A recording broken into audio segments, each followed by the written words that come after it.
पूरा मोहल्ला अपनी जवान बेटी को मेरे मकान मालिक के पास रात भर के लिए छोड़कर जाता था। मेरा कमरा उनके बगल में ही था। रात भर चिल्लाने की आवाज़ आती रहती थी, और जब वह लड़की सुबह निकलती थी तो पसीने में भीगी हुई, और वह ठीक से चल भी नहीं पा रही थी। बहुत थकी हुई, और उनके बाल भी कटे हुए रहते थे। उनका मानना था ऐसा करने से लड़कियों का भाग्य खुल जाता है। यह सुनते ही मैंने अपनी जवान बहन को उस कमरे में भेज दिया, और उसके कुछ महीने बाद ही उसकी शादी हो गई, और वह अपने ससुराल में मज़े से रहने लगी। मैं भी अब जवान हो चुकी थी, तो क्या मुझे भी उनके साथ एक रात सोना पड़ेगा? अपना भाग्य खुलवाने के लिए मुझे तो समझ में नहीं आ रहा। अब मैं क्या करूं? या सब सच्चाई है, या सिर्फ एक अंधविश्वास? मैंने उन लड़कियों से इस बारे में बात की, लेकिन उन्होंने मुझको कुछ भी नहीं बताया। अब इसका एक ही रास्ता था। जी हाँ दोस्तों, यह बात उस समय की है जब मैं अपने गांव में इंटर की पढ़ाई पूरी कर चुकी थी और शहर के एक बड़े कॉलेज में एडमिशन ले लिया था। इसीलिए मैं शहर चली आई। वहां पर मैंने अपने पिताजी के एक दोस्त से कहकर एक घर में एक कमरा किराए पर ले लिया था। ये पुरानी हवेली जैसा घर था। मेरी मजबूरी थी और जगह का किराया बहुत ज्यादा था, इसीलिए इस कमरे में मैं शिफ्ट हो गई। मेरे पास पैसे बहुत कम थे, क्योंकि मेरी भी 3 बहनें थीं और उनकी भी शादी करनी थी। मेरे पिताजी खेती किसानी करके हम लोगों का पालन पोषण कर रहे थे, इसीलिए थोड़े पैसे में ही मुझे यहाँ पर अपनी पढ़ाई करनी थी और जल्दी से नौकरी पाकर अपने पिताजी का बोझ कम करना था। अभी इस घर में शिफ्ट हुए मुझे कुछ हफ्ते ही हुए थे, तभी एक रात को एक औरत अपनी जवान बेटी को लेकर उस घर में आई और अपनी बेटी को छोड़कर चली गई। उस लड़की को मकान मालिक लेकर अपने कमरे में चले गए और मकान मालिक की पत्नी वहीं कमरा के बाहर बैठकर पहरा देने लगी। मेरी तो कुछ समझ में नहीं आ रहा था या क्या हो रहा है, और चीखने चिल्लाने की आवाज़ रात भर सुनाई देती थी। मैंने मकान मालिक की पत्नी से पूछा है, लेकिन उन्होंने मुझे कुछ भी बताने से इनकार कर दिया। एक दिन मैं कॉलेज से जल्दी घर आ गई, तभी मैंने सोचा क्यों ना मोहल्ले में जाकर किसी औरत से पूछा जाए आखिरी यह सब क्या हो रहा है। तो मैं मोहल्ले की एक औरत के घर पर गई। उनकी लड़की मेरे ही कॉलेज में पढ़ती थी। उन्होंने मुझसे कहा, बेटी, यह बात उस समय की है, मोहल्ले की, जब एक जवान लड़की की शादी कहीं नहीं हो रही थी। उनके घर वाले बहुत परेशान थे, तो वह अपनी बेटी को तुम्हारे मकान मालिक के पास ले गई और रात भर के लिए छोड़ दिया। वह उसकी रात को बाल बनाते हैं और छोटी काट लेते हैं।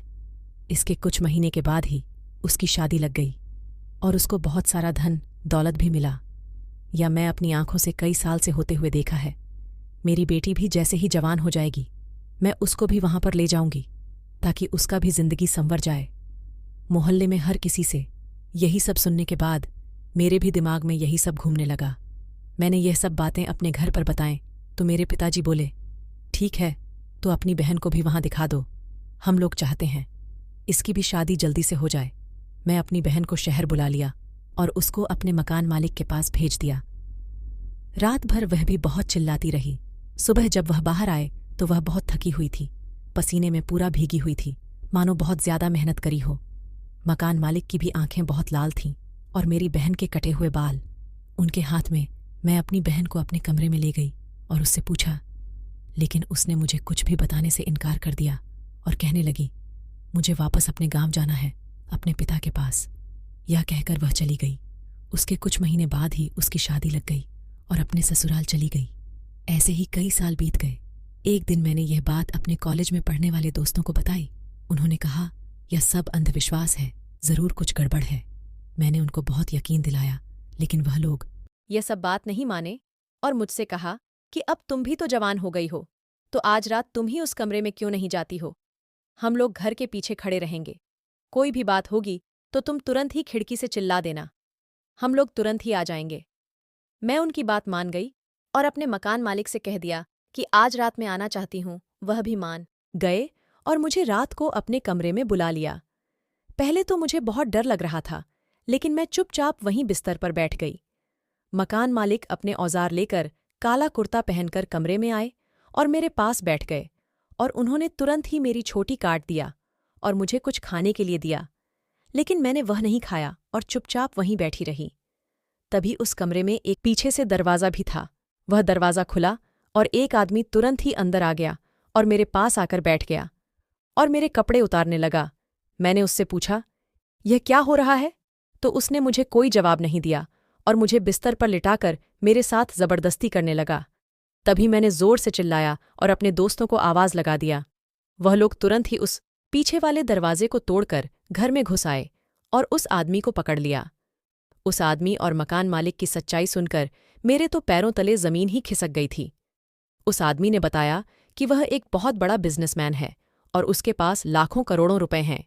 वह नए नए और जवान लड़कियों के साथ अपनी प्यास बुझाना चाहता है, इसीलिए मकान मालिक के साथ मिलकर या घिनौना काम कर रहा है। जवान लड़कियों को अपने यहाँ बुलाकर कुछ नशीला पदार्थ खिलाकर रात भर उनके साथ गंदे काम करता है, जिससे सुबह उनको कुछ भी याद नहीं रहता है और वह रात भर बस चिल्लाती रहती है। और उसके कुछ महीने बाद ही उसकी शादी अपने नौकर से करवा देता है और उनको भी बहुत सारा पैसा दे देता है, जिससे उनकी जिंदगी भी बेहतर हो जाती है। मकान मालिक भी उसके इस घिनौने काम में साथ दे रहे थे, क्योंकि उनका बेटा उन्होंने किडनैप करके अपने पास रख लिया है, इसीलिए वह बेबस है उसकी बात मानने के लिए। यह सब जानने के बाद मैं तुरंत ही पुलिस को फ़ोन किया और उस बिजनेसमैन को पुलिस के हवाले कर दिया और उस मकान मालिक का बेटा भी वापस ले लिया। दोस्तों, जिंदगी में कभी भी आंख पर पट्टी बांधकर किसी पर भी भरोसा मत करना, क्योंकि किस्मत में जो लिखा है वह मिलकर ही रहेगा। कोई किसी की किस्मत को बदल नहीं सकता। जितना मिला है उतने में ही खुश रहे। ज्यादा पानी की चाहत इंसान को अंधकार में धकेल देती है। इसीलिए खुश रहे, मस्त रहे और दूसरों का ख्याल रखें।